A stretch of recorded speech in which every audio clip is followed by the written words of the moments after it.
Because, obviously Kevin Feige and the world of the MCU made a big splash a couple of years ago when they got on that stage at Comic-Con, announced the world, Doctor Doom is coming. And Robert Downey Jr. came out on stage, pulled out that mask, says, new mask, same task sort of thing. I thought he said, pardon me while I whip this out.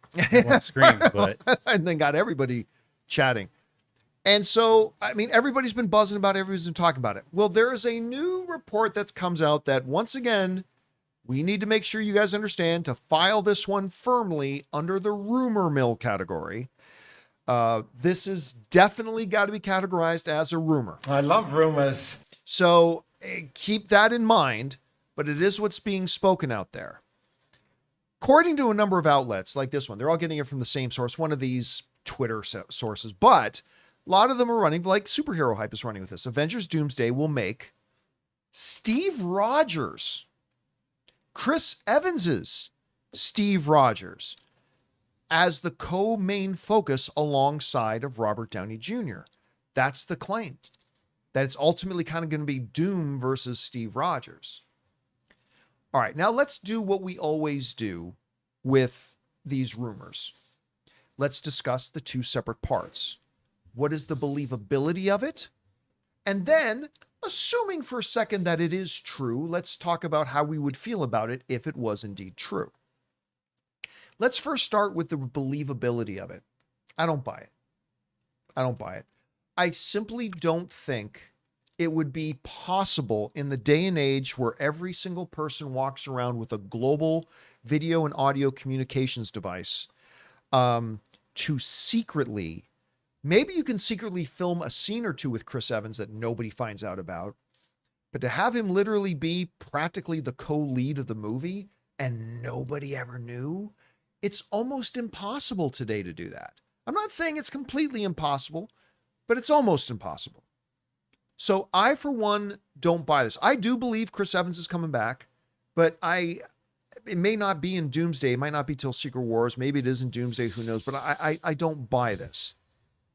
That being said, let's take it at face value just for the sake of the discussion for a moment. Let's just say, for argument's sake, that this is true. I love it. I love it. And the reason I love it is I'll take you guys back to about 6 years ago, 5-6 years ago. I did a video on my little Thoughts on Walks series where I talked about the biggest challenges facing the MCU right now. And one of the things that I laid out, and I've said ever since, is that when they lost Tony Stark, Robert Downey Jr., and Steve Rogers, Chris Evans, they literally lost the heart and the soul of the MCU. They lost not only on camera the faces of the MCU in Iron Man and Captain America, but they lost off camera the faces of the MCU, Chris Evans and Robert Downey Jr. And they have not successfully, in all the things that Marvel's done well and done right, Marvel has never successfully had what's the word I'm looking for when you pass the crown? A succession. They've never properly had a real succession about who is now the face and the heart and the soul, who is the centerpieces of the MCU. We've now gone 6-7 years and they've never been able to answer that question. Because of that, the idea of bringing back the heart and the soul of the MCU to help transition, this gives the Marvel Cinematic Universe a new opportunity to transition after Secret Wars by bringing back in and having the core centerpieces being Robert Downey Jr. and Chris Evans. I think it would be a marvelous idea. I think it would get all of us who have been fans of the MCU for the past 20 years super excited. I think narratively, it gives you a lot of rich stuff to cover, and it gives you your next opportunity, your second chance to transition to a post-Tony and Steve MCU because they botched their first attempt at it. I love this, Rob. I love the idea of this, but I don't think it's what they're doing. Guys, we want to take a second to thank a sponsor of this video, Aura. Guys, if you are anything like me, you swear every year you're going to be on top of your Christmas shopping, and then suddenly it's December 20th, the shelves are empty, and you're standing around in Target asking yourself, does my aunt even like candles? But this year, I am not doing that because of Aura Frames. It's completely saved me. See, I always struggled with what to get people in my life, but this year I'm going to give out a couple of Aura Frames, and it's hands down the most personal, meaningful gift that I can possibly give. And here's the best part. Aura lets you upload unlimited photos and videos. Plus, the frame comes in a premium gift box with no price tag, so it feels like a classy, well thought out gift, even if you bought it last minute. Guys, you can't gift wrap togetherness, but you can frame it. So for a limited time, save on the perfect gift by visiting auraframes.com to get $35 off Aura's best-selling Carver matte frames named #1 by Wirecutter by using promo code CAMPEA at the checkout. That's auraframes.com, promo code Campea. This deal is exclusive to our listeners and frames sell out fast. So order yours now to get it in on time for the holidays. Support the show by mentioning that we sent you at checkout. Terms and conditions apply. Anyway, Rob, I posed those two same questions to you regarding this rumor. Do you believe that kind of the centerpiece of Doomsday is going to be ultimately Doom versus Steve Rogers and maybe different factions that they each lead, aka a Civil War II in some ways? And then for argument's sake, let's say it is real. Do you like the idea or not? How do you feel about it? They were always going to bring back Chris Evans as Steve Rogers. Oh, I've been saying that for years. That's, yeah, I mean, that's always been the plan because Steve Rogers never left. Now, if you think about it, if you think about what happens with his character and why showing Endgame is important, Endgame shows you definitively Steve Rogers isn't dead. Steve Rogers got to live a dream. Yeah. In that he went back in time, he delivered. I mean, if Endgame went the way it was supposed to, he would have just come back and said, "Okay, what's next? Mission accomplished." You know, Jed Bartlett, what's next? You know, whatever.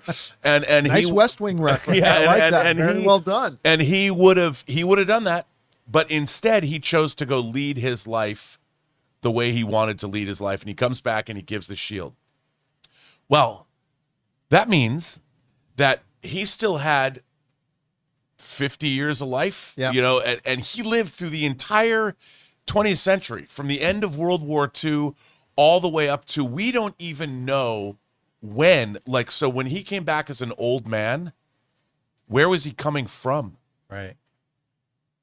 To get to that point. We don't know. He was coming from Queens. For 50 years? Yeah. We he's have just been no quietly living out his idea. life. I am willing to bet that the end scene from Endgame is going to show us the new end scene, the supposed new end scene. The supposed new end scene. If there's an end scene, we are going to find out, because it would just be cool. Now I'm just going, let's just assume this rumor is true. We're going to find out. We just assume that Steve Rogers lived his life, but no one asked him, like, wait a minute, have you just been here the whole time? Did you just walk into this bench knowing that we were going to show up here Well, he knew where they were when he knew exactly where they were. So he lived his 50 years and was waiting. Honey, I got to leave, you know, with his elderly wife. I got to leave. Remember, she's dead at this point. She at this point would have been She had dead. died. Of course, but he has this whole life, and he's got a clock. Hey, I'm 4 years away from when I got to go. I don't think that's what happened. I think there's a lot about Steve Rogers' life over the last 50 years that we don't know.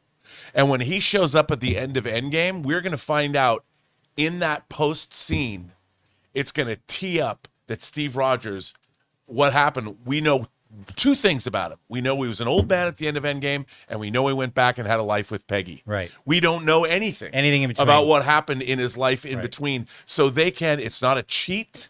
It's just, we don't know. What? And in comics, I mean, you know, one of my favorite things in any comic is when Guardian comes back in like Alpha Flight 24, and you thought he was blown up, and he's got this cockamamie story about these aliens. I remember reading that going, oh my God.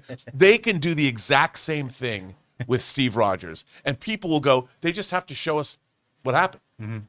So I think absolutely, because what are the two great moments in both Infinity War and Endgame that people love? They're both Steve Rogers moments, when he walks out of the shadows and when he gets Thor's hammer and says, Avengers Assemble, you know, and all that. And they're going to do it again. They're going to third time's a charm. Steve Rogers is coming back. I totally believe it.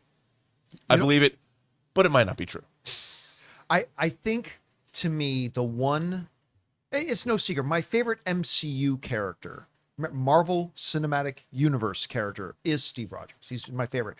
And I think he's the heart of it. The one frame to me that epitomizes the whole MCU up until Endgame was that one shot that went really wide of a lone Steve Rogers standing by himself, broken shield on arm, facing the legions of Thanos by himself. Yeah.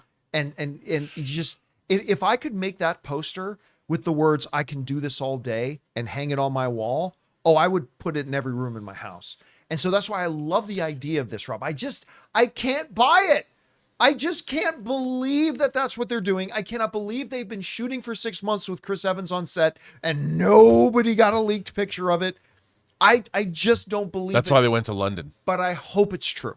That's why they went to London. There's no phones. They have cell phones in There's London. no phones in England. But they had controlled environments. You know, they're not like Spider-Man was shooting in Glasgow in the streets. I'll just go on record and say I hope you're right. I didn't make this up. I'm just responding to a rumor. well, I mean, Right, but you're believing it, and I hope you're right. I believe it because it's cool. even if in its essence, there's no. He just lived a quiet life because it changed Peggy Carter's life. Yeah. Knowing that he's back, it changed inevitably that butterfly effect of her decisions. There's no sorrow. They may have teamed up, with who did she work for? Shield. Shield. There's a lot. He messed up with the time when he did that. Which movie was it? He didn't just live in a basement for 50 years Which hiding. movie was it that it opened? It might have been one of the Ant-Man movies where it opened with they're at Shield's headquarters. It's a slightly older Peggy, a slightly That's older. the first Ant-Man when Michael Douglas is. Is that the first Ant-Man? In the Yeah. Triskelion? Okay, in the right. Triskelion. And he's younger. Where secretly, now we go back and watch us like, wait a minute, that Peggy secretly has her husband Steve Rogers at home and nobody else knows about it. Or does she? Because we don't know if they spent like he says to Sam that we had a great life, but that doesn't mean what was he doing for 50 years? What does a super soldier do? Not tell anybody he's Captain America? I think there's a lot we don't know about we'll his find life. out. All right, we've been spending enough time on this, guys. Question is for you. What do you think about this? The latest rumor of the day, and again, I cannot emphasize enough that this has to be firmly planted under the category of rumor, unsubstantiated rumor, that I quite frankly highly doubt. But it's fun to speculate. What would you think about the idea of Steve Rogers kind of being the main foil to Doctor Doom and Doomsday? I think it's a brilliant idea, but I absolutely don't think that's what they're doing. I hope I'm wrong. Whatever you guys think about it, jump down to the comment section below and let us know your thoughts. Hey guys, thanks so much for watching this video. Make sure you like the video, leave a comment, and subscribe to our channel. And don't forget, we have a daily podcast called the John Campea Show podcast, available on Apple Podcasts, Spotify, or your favorite podcasting app of choice. Go and subscribe to it today so it'll be there when you need it.